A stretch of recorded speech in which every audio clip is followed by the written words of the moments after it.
OK, Katie, we're going to muck this horse out. What are you going to do first to ensure your own safety? So I'm going to look over the stable door and try and get the horse to face me, or at least make him aware that I was there before I went in the stable. OK.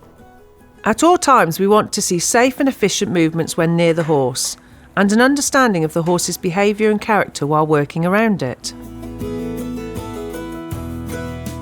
OK, Katie, just tell me what you're going to do. So the first thing I'm going to do is remove the water buckets to get them out of the way, and then I'll proceed to skip out the droppings. OK. We want to see good safe practice observed during the mucking out from start to finish, beginning with the removal of the water bucket, which we'll expect to see cleaned and returned when the mucking out is done. If there's an automatic watering system instead of a bucket, we'll want to see that that's cleaned out in a suitable way. For the mucking out itself, we'll want to see that all droppings and wet bedding are removed, not just in the middle, but also in the banks as well.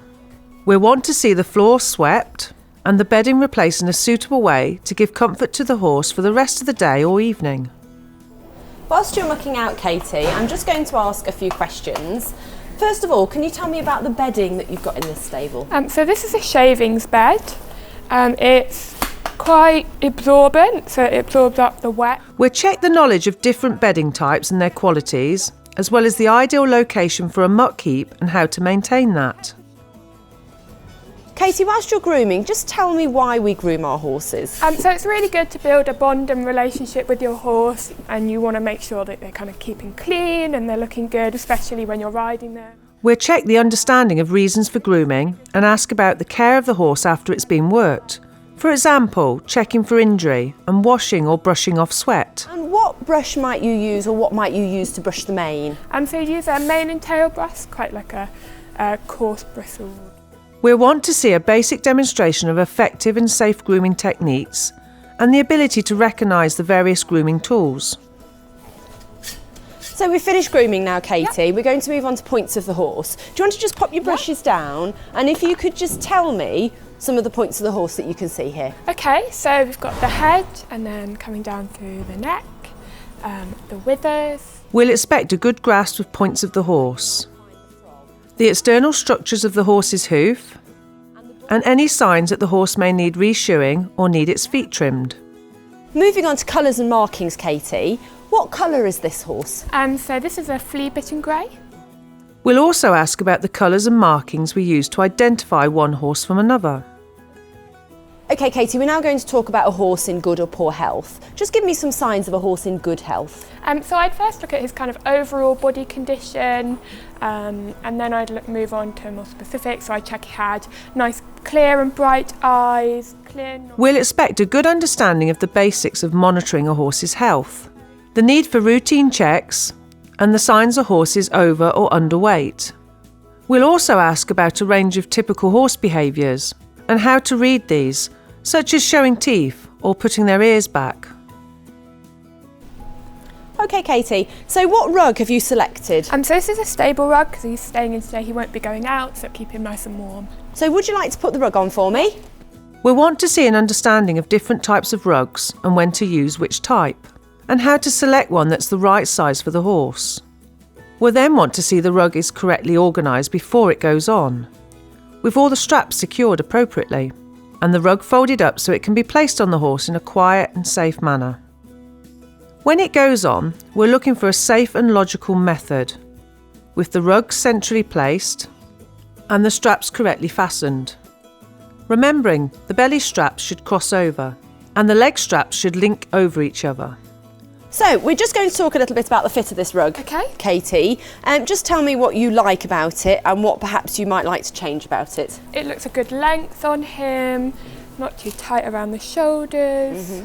But I think I'd definitely like to change the fit of the belly straps. Okay. Would you like to just change them for me? I'd like them to be, so it's a nice secure fit across and under, but obviously you wouldn't want them too tight so that it rubs on the belly itself. We'll talk about how well the rug fits the horse and the consequences of a poor fitted rug. Katie, we're moving on to the tacking up section. This is the tack that you're going to be putting on this horse. So if you want to do that. Okay. There's no definitive right or wrong way to tack up. as long as it's safe and efficient and the horse's comfort addressed at all times. The first thing we want to see is a safe procedure when working around the horse. With the martingale, it's often easier to fit this before the saddle to save having to undo the girth again.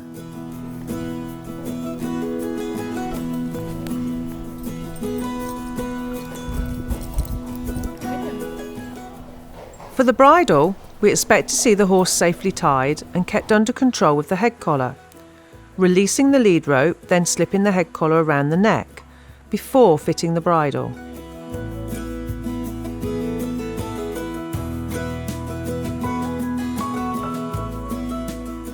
With the boots, we're looking for the strike pads to be positioned on the inside of the leg and the straps facing back when fastened. What we're looking for here is a good understanding of how to check the tack is safe for the rider and comfortable for the horse, and what could happen as a result of ill-fitting or unsafe tack.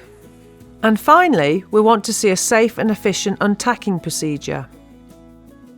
Okay, Katie, we're going to give this bridle a really good thorough clean. So what are you going to do? So I'm going to check what holes the buckles are on, and then I'm going to strip the bridle and clean it piece by piece. Okay, off you go. Here, we're looking for an orderly method with a clear plan to make sure the bridle not only goes back together correctly, but retains its original fit. Reasons for cleaning could include checking for safety and comfort for the horse. Okay, Katie, so what I'd like you to do is imagine that I'm a prospective purchaser of this horse or a vet, and I'd like you to walk the horse forward in a second, and then you're going to walk the horse away, turn the horse and trot the horse back, okay? When handling a horse you don't know well, we'd expect to see a bridle being used and leading with the reins over the horse's head. We want to see the horse stood as square as possible, with the handler staying on the same side of the horse as the observer. When turning the horse, always ensure you're on the outside of the turn. As always, when handling a horse, a hat and gloves and suitable boots are very strongly advised.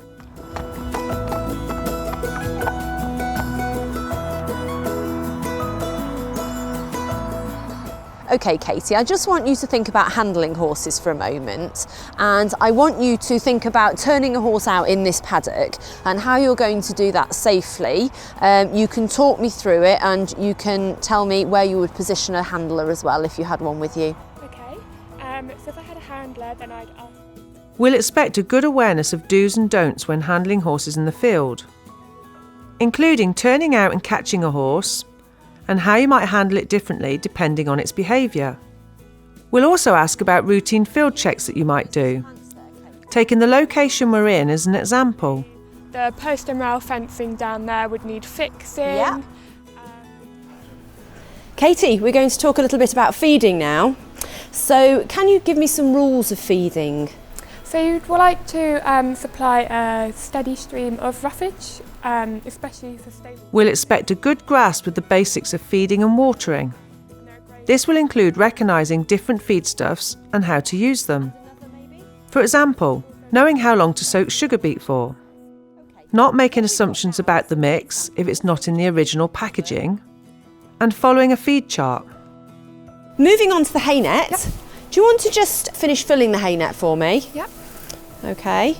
And then what we're going to do is we're just going to weigh the hay net. As well as checking knowledge of different methods of providing forage, we'll want to see a demonstration of preparing and putting up a hay net.